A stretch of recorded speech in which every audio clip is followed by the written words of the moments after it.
Quero anunciar para o mundo ouvir que Jesus é o nosso Salvador.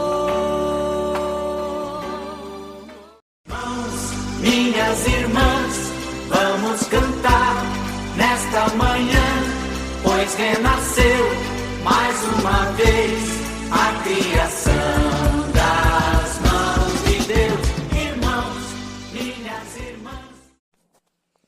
Olá, meu querido irmão, minha querida irmã, bom dia.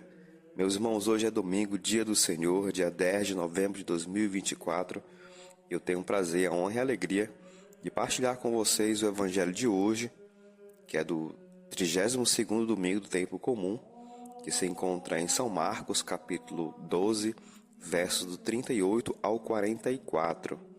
Mas antes de iniciarmos, nos colocar na presença do Senhor, e de minha parte hoje a oração é de gratidão a Deus, me concedendo a graça de poder comemorar mais um ano de vida, estando com saúde, estando com os familiares em saúde, enfim, minha oração é de gratidão a Deus, porque chegando nos 40 muito feliz, muito satisfeito, sabendo que tenho muito ainda a alcançar, a fazer, a construir, a aprender com Deus.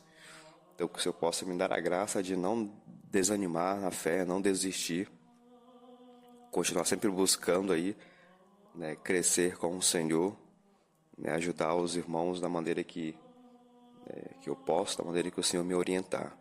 Então, que o Senhor abençoe não apenas a mim, mas também você, abençoe o seu dia, que você tenha um dia também abençoado, com a sua família. Não deixe de participar das celebrações em suas comunidades.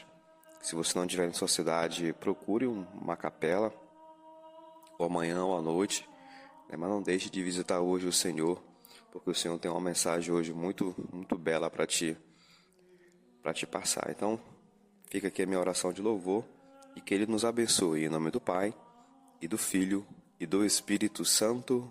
Amém. São Marcos, capítulo 12, versos do 38 ao 44. O Senhor esteja conosco, Ele está no meio de nós. Proclamação do Evangelho de Jesus Cristo segundo São Marcos. Glória a vós, Senhor. Verso 38. Naquele tempo, Jesus dizia no seu ensinamento a uma grande multidão: tomai cuidado com os doutores da lei. Eles gostam de andar com roupas vistosas, de ser cumprimentados nas praças públicas, gostam das primeiras cadeiras nas sinagogas e dos melhores lugares nos banquetes. Eles devoram as casas das viúvas, fingindo fazer longas orações. Por isso, eles receberão a pior condenação. Jesus estava sentado no templo diante do cofre das esmolas e observava como a multidão depositava suas moedas no cofre. Muitos ricos depositavam grandes quantias. Então chegou uma pobre viúva que deu 2 pequenas moedas, que lhe valiam quase nada. Jesus chamou os discípulos e disse: em verdade, eu vos digo que esta pobre viúva deu mais do que todos os outros que ofereceram esmolas. Todos deram do que tinham de sobra, enquanto ela, na sua pobreza, ofereceu tudo aquilo que possuía para viver. Palavra da nossa salvação. Glória a vós, Senhor. Meus irmãos, a primeira leitura de hoje, quem participar das celebrações vai perceber, e o Evangelho também, põe em evidência a figura de 2 pobres viúvas. Em ambos os casos, elas são apresentadas como modelo de fé, que certamente não remove montanhas de pedra, mas remove sim outro tipo de montanha bastante difícil de ser escalada, que é a do egoísmo. Nesse caso, meus irmãos, uma das suas filhas mais horrendas é a avareza. A viúva de Sarepta, na primeira leitura, ela é solicitada pelo profeta Elias a assar um pão para ele, com a última porção de trigo e de azeite que tinha para ela e o seu filho. A região enfrentava uma grande carestia e a única perspectiva para a mulher e seu filho era a morte. mas ela acreditou nas palavras do profeta: a vasilha de farinha não acabará e a jarra de azeite não diminuirá até o dia em que o Senhor enviar chuva sobre a face da terra. Já a viúva do Evangelho é encontrada no templo de Jerusalém, depositando no cofre das esmolas suas 2 únicas moedinhas, tudo que possuía para viver.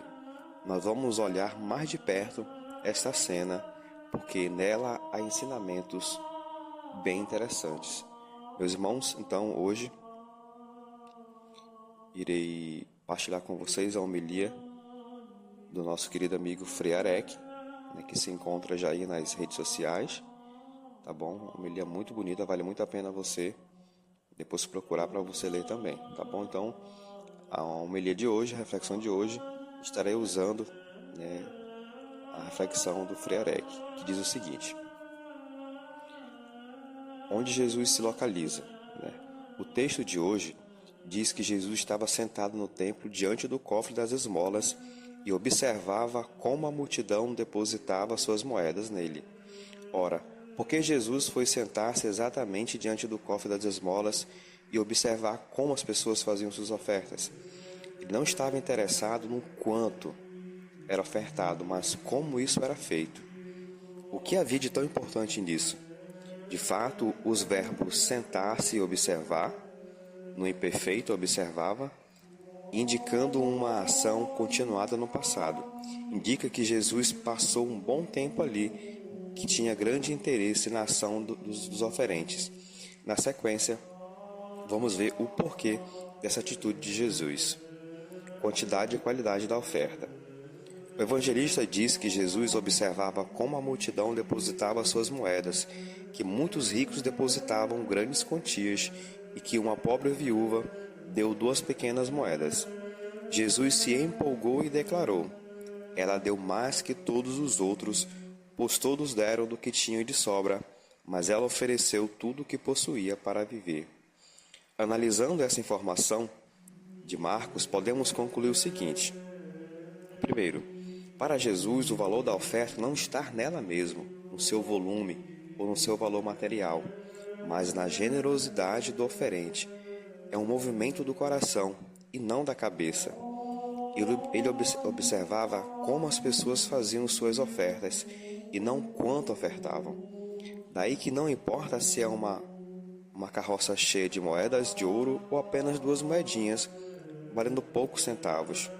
Se vem do coração, tem um imenso valor.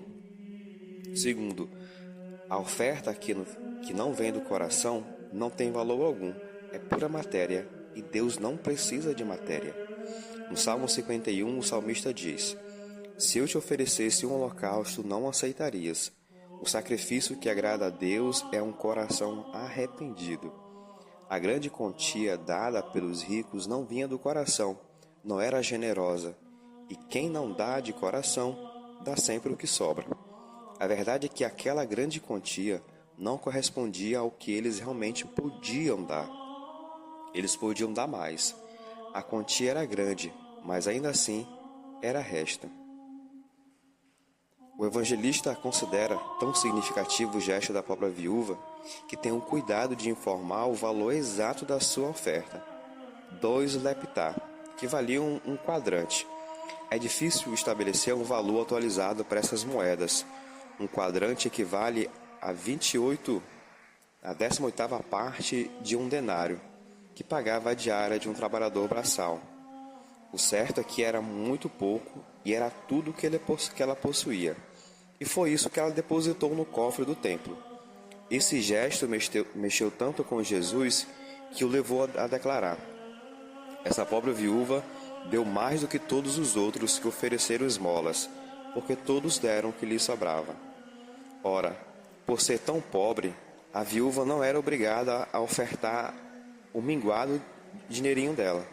Poderia ainda ter dado apenas uma moeda. Acontece que o destinatário da sua oferta não era uma pessoa qualquer, era o próprio Deus. Por isso, sem hesitação, ela deu tudo o que possuía para viver. No original grego é dito que a viúva deu toda a sua vida. Em outras palavras, na pequena oferta estava o seu próprio ser. Foi isso que ela ofertou a Deus e foi isso que empolgou Jesus. O altar e o cofre. Nos tempos católicos, o altar e o cofre têm uma íntima relação. Em ambos os objetos se oferecem sacrifícios. No altar, o povo de Deus oferece o corpo e o sangue do Filho unigênito de Deus. E no cofre, oferece a sua própria vida, representada pelo dinheiro depositado, que assim torna-se um sacrifício. O dinheiro ganho honestamente, fruto do trabalho, representa a própria vida do trabalhador, que a empenhou em troca de um salário. E quando ele deposita no cofre do templo uma parte desse salário, está oferecendo a si mesmo a Deus. Ora, a vida entregue a Deus torna-se um sacrifício. Foi o que aconteceu com a oferta da viúva. O Senhor Jesus, que sabe o que é doar sem sacrifício, acolheu com alegria aquela singela, mas significativa oferta. Meus irmãos, essa foi então a reflexão do nosso querido e amado Frei Arec. Que possamos ter um domingo abençoado. Louvado seja o nosso Senhor Jesus Cristo.